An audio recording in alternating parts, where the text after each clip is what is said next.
Hey, what's going on? Welcome back to Daz Reacts, and today I am reacting to an old stand-up comedian named Jimmy Jones, and he's a comedian that he's very edgy, and for his time it wasn't edgy back then. He wouldn't make it today in today's comedy. He'd get cancelled very quickly, but the comedy that he done back then was very edgy, and it had a lot of things about it's like sex and race and things like that. So I don't know, I'm looking forward to this. I've not watched any Jimmy Jones for a very long time, and I probably haven't seen three quarters of this video, like the comedy that he's going to do, so I am looking forward to it. If there is any videos that you want me to react to, any stand-up comedians, any TV shows, then let me know in the comments below. If you do like this video, please don't forget to hit that like and subscribe button. I will be uploading daily, and a big thank you to Laughs from the Past for letting me react to this video. I will leave a link to the original in the description down below.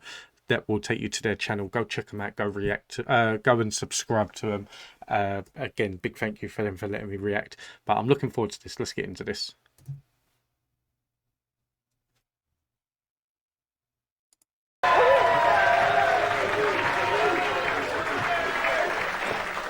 Good evening. Now you got to know, I don't swear. I have a catchphrase. You piss off. My catchphrase is Kinell. Spent Kinell. It comes from an old English word called blinkinell. I've left off the blink and I call it Kinell. And you can please your fucking self if you believe it.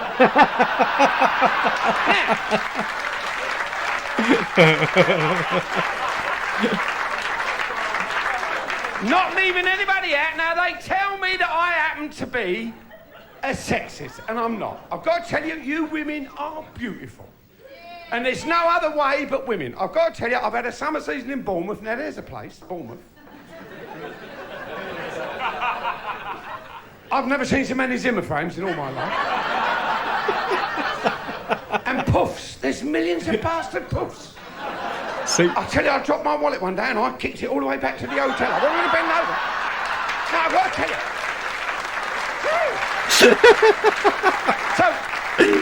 see what I'm saying? I don't want to force you too much around, but see what I'm saying? That nowadays that would get you cancelled. That is not something that you can go on TV and say that would get you cancelled. I know this video is going to hurt my cheeks. I know it. Now you women know. But I've got to tell you women, I mean, you are lovely, but why do you women wake up in the morning with an idea in your head and it's got to be done today? You do, don't you? My old woman woke up just before Christmas. She said to me, we're going to decorate the bathroom. I said, it's tiled. All you got to do is wash it, girl. No, she said, we've got some nice people coming over. I want you to fit it. We go down to Wickes or B&Q. I want a B-day fitted. She said, they're ever so easy to fit. I said, well, you fit it. I said, I don't even know what it is. What is a B-day? She said, well, it's a thing that's shaped like a pan and you fit it beside the pan. I said, I'm not sitting here having a shit with somebody else.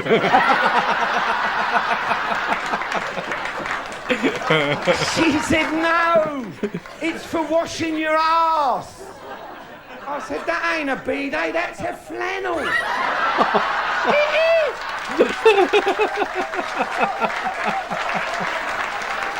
I'm not posh.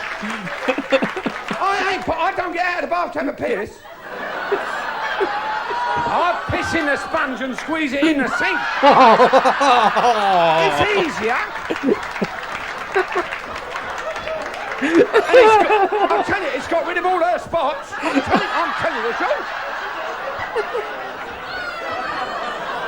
I've got to tell you, I only ever tell true stories. My old woman woke up yesterday, she said to me, we've got to go down to Basildon. Now there's a town, Basildon. I said, I ain't had no breakfast. She said, we can have something to eat on the way down. So we went in one of these happy eaters. Have you seen them? With the dinosaur in a car park. Have you seen them? Well, it's only me and her sitting there about 11:15. Nothing wrong with the food. I had a nice breakfast. And a bloke walked in, big bastard, he must have been eating pillars. He walked right to me and, oi, give us a push. I said, of course I will. Walked outside and he sounded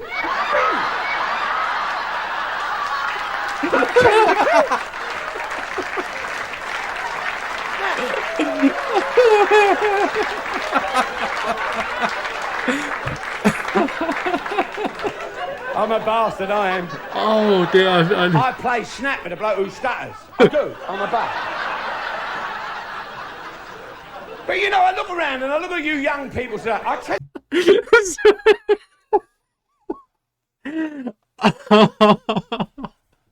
Oh dear. Do you know what? The bit with the swing, with the big dude pushing him on the swing, I actually see a skit like that in Mrs. Brown's Boys with Buster, when he said to one of the brothers, like, can you come and give us a push? And he thought it was the car. And he said, where are you? He said, I'm on the swing. But that bit there, that like, I'm a bastard, I play snap with someone that stutters. Sorry for pausing, I do apologise. now, I would hate to be a young around and I look at you young people today. I tell you now, I would hate to be a young person today. I mean, you look at it, you people up there, you've got a young daughter going away for her first holiday. It's her first year without mum and dad. You've got to say to them, condoms.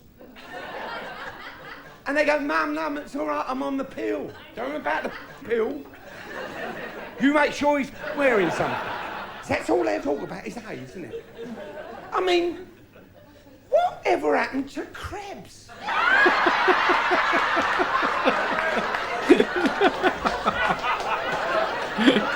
I mean, you went to Butlins and come back with Krebs, you'd had a good holiday, hadn't you? It's true. I mean, now you don't know what you've called for 7 years.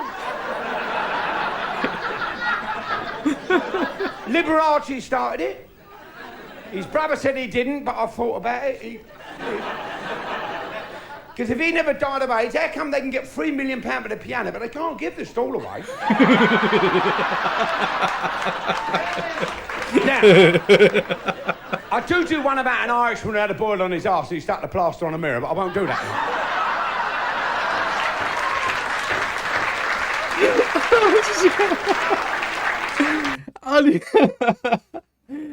This is a 22-minute video. I'm a quarter of the way through this video and I need a wee. I'm hoping that it doesn't make me piss myself. Here,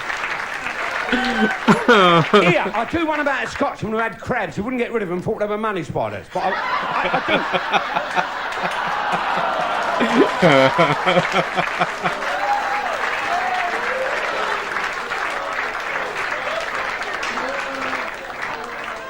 Now, because this is the anniversary of the war, I'm going to tell you a very true story that was told to me by a desert rat. Now, this is gospel truth. Apparently, they were out there in the desert fighting Rommel. And he was packed up because they never fought during the night because it was too dark. So he was around his mates, and he said to one of his mates, he said, I've got to have a poop. So he wandered out in the desert, and he had a poop, and he finally stood up and he turned around and he thought, well, where did I come from? It's pitch black, so he thought, well, I'll just have to wait here until it gets daylight. So he crawled up on the sand and went to sleep. Well, when he woke up, they'd all gone. But he saw the track, so he followed it. So he followed the track for 2 days and 2 nights. He thought, I'm going to die. I've got no piff helmet. The sun's baking me brains.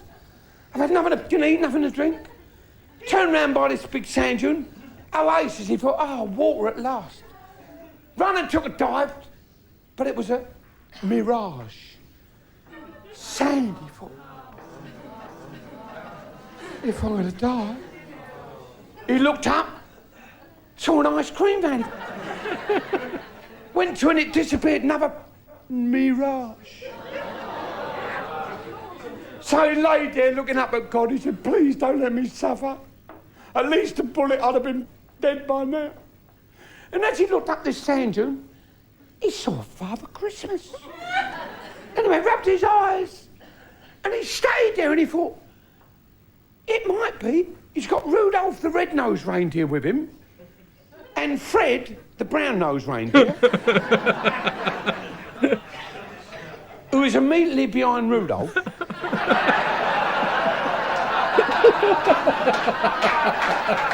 He can run as fast, but can't stop as fast. And he thought, please, God, don't let it be a mirage. And he climbed up the sand, you burning his hands on the sand. Put his hands out, and it was Father Christmas. He went, oh, Father Christmas, am I pleased to see you? I've been out here for 2 days. I've had nothing to eat, nothing to drink. I'm lost. And Father Christmas said, you're fucking lost.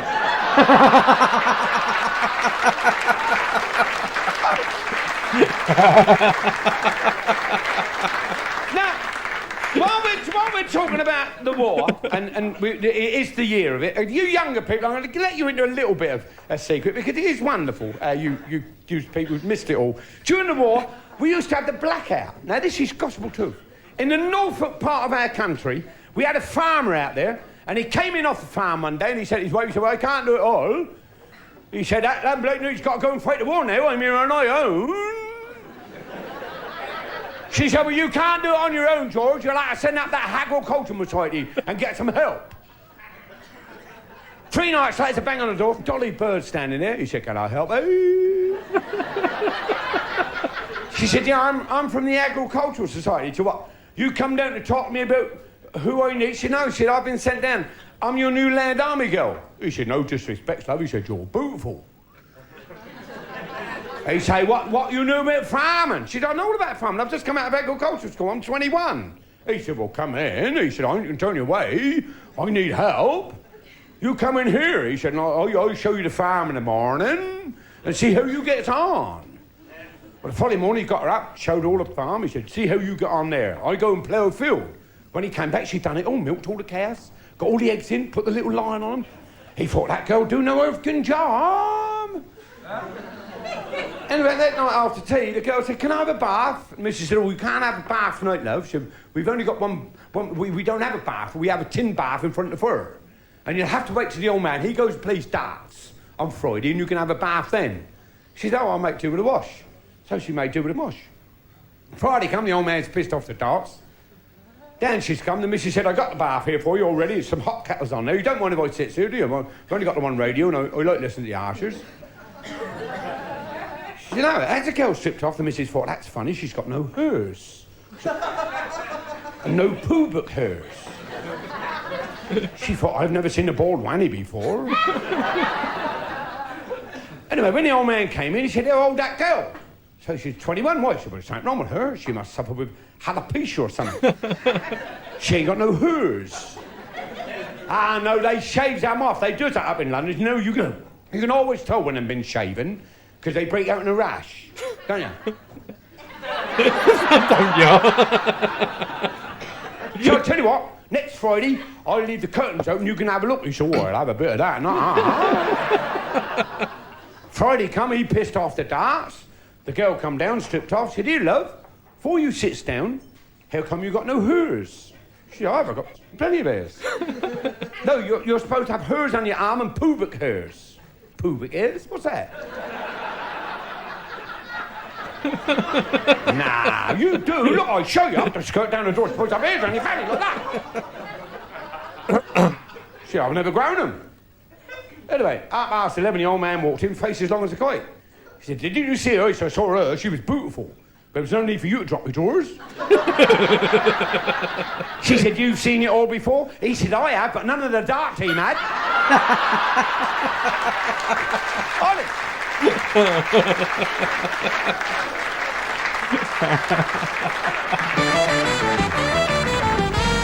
Oh dear. Listen, I got to tell you, I'm not a racialist at all. I do black stories because I lived in South London for such a long time. But I'm going to tell you a very, very true story, and this is true about a black man. He was unlucky. I mean, I've got to tell you, we talk about people that are unlucky, and he was unlucky. And he got knocked over and was killed. Now, that is unlucky, isn't it? And he got to heaven, and St. Peter said, you was unlucky, wasn't you? He said, wasn't I? He said, that bastard went out of his way to get me. He said, well, you're dead. He said, no, I am dead. He said, where am I? He said, well, you're in heaven. He said, well, I've only been married 2 years. He said, well, as it happens, you got a gold star on church appearances. He said, what does that mean? He said, that means if there was something down on earth you never achieved, we could send you back to achieve it. He said, well, I'm not being rude because I was in heaven. You know, he said, but my wife is the same colour as me, and she was ever so shy, and she got undressed in the dark, and I couldn't see her, you know. I'd like to see my wife standing there with no clothes on. He said, well, we can send you back to have a look.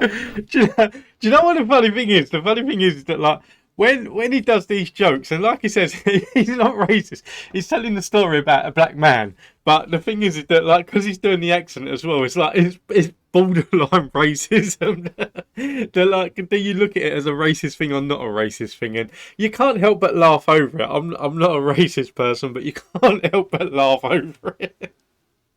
But yeah, that... Oh, I don't know. He said, well, we can send you back to have a look. You can't go back as a human, but you can go back as a animal. He said, that's no good. He said, my wife doing a let cats or dogs. He said, well, don't go back as a cat or dog. He said, go back as a bird. Have a look through the window. He said, that is a good idea. So, turned him into a blackbird. Anyway,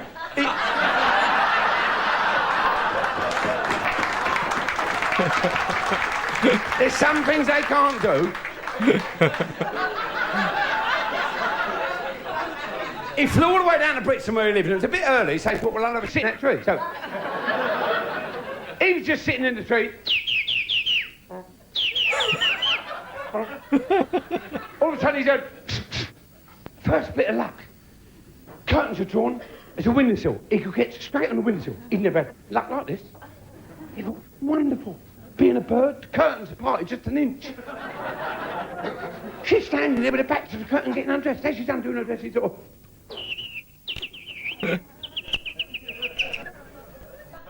She's undone her bra. She's rolled her tights down. And drawers are gone and all. Just as he turned round, King Cat hit him.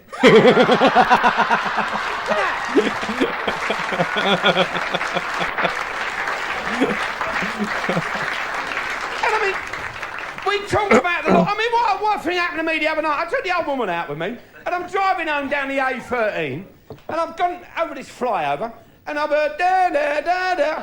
My screen ran out this way. It's about 2 o'clock in the morning. Anyway, he pulled me over. He said, you were speeding. I said, I wasn't. He said, you were. I said, I wasn't. The old woman said, it ain't no good arguing him when he's had a drink.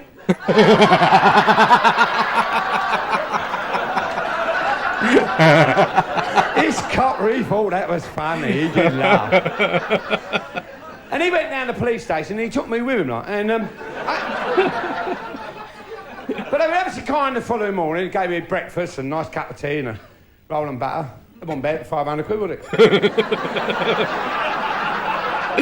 Because you got to be so careful. I don't know if we got any police in here, because they send them to schools where they teach them to remember things that wasn't said in the first place, don't they? But they're not all educated, I've got to tell you that, because I was driving through London at 2:30 this morning, also dropped dead in Shaftesbury Avenue. And this couple couldn't spell Shaftesbury Avenue, so he was dragging him out to Greek Street.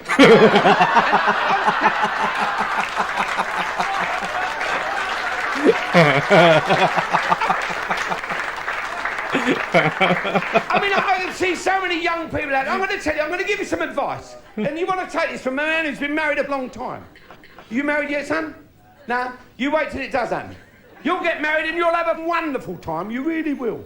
And about 3 weeks into the wedding, you'll say to her, do you mind if I pop out tonight? And she'll say, why? I said, well, I ain't seen the boys. You know, I just want to pop down. Not going to be late? Of course not. And you get out with your pisshead mates and you have a few drinks. Next time you look down, you watch it's 1:45, you think, ah. Shoot off, fellas! And you shoot off. And you're driving down the road and you can see your house in darkness. You think, ah. She's gone to bed, bless her. Sitting in the dark. And you do silly things like turn the engine off at the top of the road and glide down. And rather than slam the car door,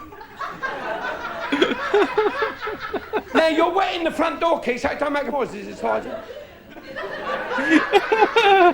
You're now in, and she ain't left the light on. But this is where you women do fall down a little bit.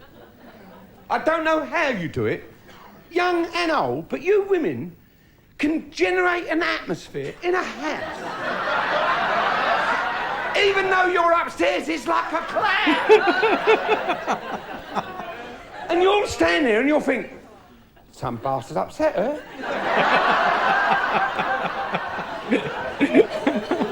It can't be me, I ain't been here. But rather than throw wood on the fire, you start walking up the stairs getting undressed. You're now at the top of the stairs, start naked, you think, well, I could have a pee. But rather than have it splashing in the pan, the sink is favourite, isn't it?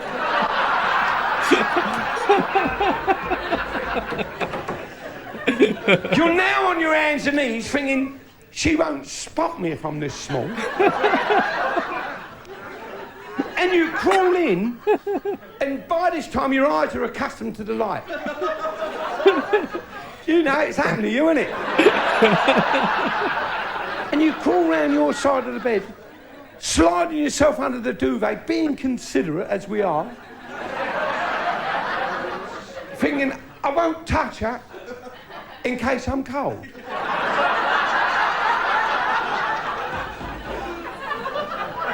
And this is where you women excel.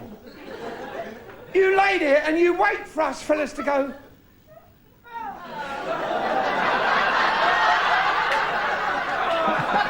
and it's, what time you called it?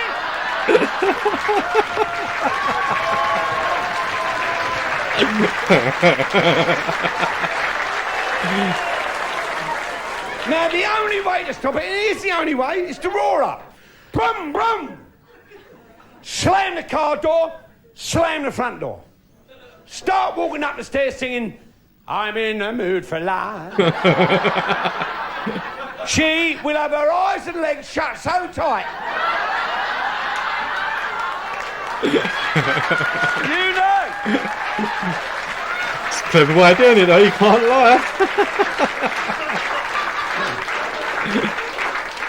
And in the morning, she'll say, I was so tired last night. I didn't even hear you come in. You do, though, don't you? He's a genius. Now, as I told you, I was in Bournemouth and I had a lovely time in Bournemouth. I really and truly did. But while I was there, I was the last act in. I was the very last act in. And I was asked to go to one of these telecommunications conferences where they're showing you all the new phones and everything else. But I'm sitting there and all of a sudden I heard brr, brr, brr, brr. Bloke next to me, an American, pulled a pen out of his pocket. Hello? Yeah, hello, George. Yeah, where are you phoning from? New York. Oh, that's great. No, that's absolutely marvellous. No, I'm in England. I'm in a place called Bournemouth. Yeah, you can do that. Yeah. No, the reception's been wonderful. Okay, I'll speak to you tomorrow. Great. Look at that. American technology. Without a doubt, the best. What was that? Jack, next to me, took the cap off his tooth. Hello, Hong Kong, Japanese technology, the best.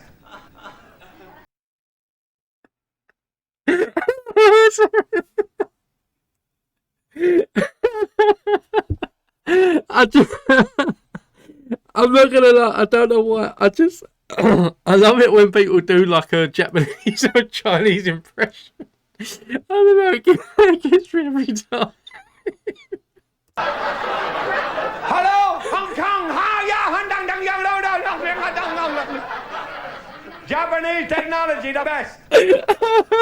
Well, I'm sitting there and I've gone. And these two have looked at me. I said, hang on, I think I've got a fax coming through. Good night, God bless. Oh, do you know what? I'm not gonna lie. That most most of that was hilarious, and I've not seen a single I've not seen a single one of them jokes before. I've not heard a single one of them jokes. To me, that was brilliant. And like I said about like the part with the black man story, that is borderline racism because of the accent and things like that, but you gotta laugh at it. And I thought with this one, I thought it started off really good. It started off really funny, and then the stories in the middle, they were more long-winded stories, so you're not laughing as much, but it ended really well. I really enjoyed this, I'm not gonna lie. I really did enjoy this. And sorry, it's all that laughing. It's really, it's messing up my throat and my cheeks. And but yeah, I mean, if there's any other older comedians you want me to react to, then let me know in the comments down below. I will get round to reacting to all of them. And even Edgy, even like, for the way I look at it is that like this comedy back then was acceptable comedy. It was acceptable to watch it. It was acceptable to laugh about it. They're not going to put things like this on the telly now, but for me watching it, I'm going to sit there and I'm going to laugh at it. I'll find it funny. And if people get offended by it, then don't watch the fucking thing.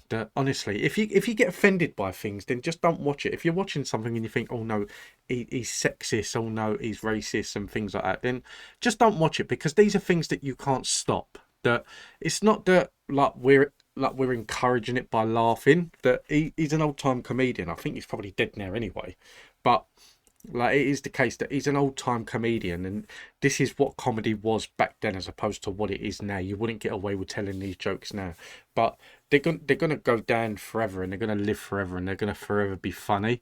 And it depends on the other person who's watching it, because I honestly I know a lot of Chinese and Japanese people that have watched this and that would have laughed at the accent. I know a lot of black people that would have watched this and would have laughed, and guaranteed you it shows that he would have had black people, would have had Chinese people and things like that. That it wasn't just the case that it was predominantly white people. And I mean, I went to watch Jim Davison live in Southend. And Jim Davison tells a lot of jokes where they can come across as racist and sexist and things like that. But there's a lot of women. There's a lot of different ethnicities and things that go to these shows, because it depends on the kind of person that's watching as well. But anyway, I'm rambling on again. I hope you enjoyed this. I really do. I enjoyed it. Big thank you again to Laughs from the Past for letting me react to this. Again, there's a link to his channel down below. And if there's any other comedians you want me to react to, just let me know in the comments down below and I will get round to it. But until the next one, take it easy. Oh, my mouth.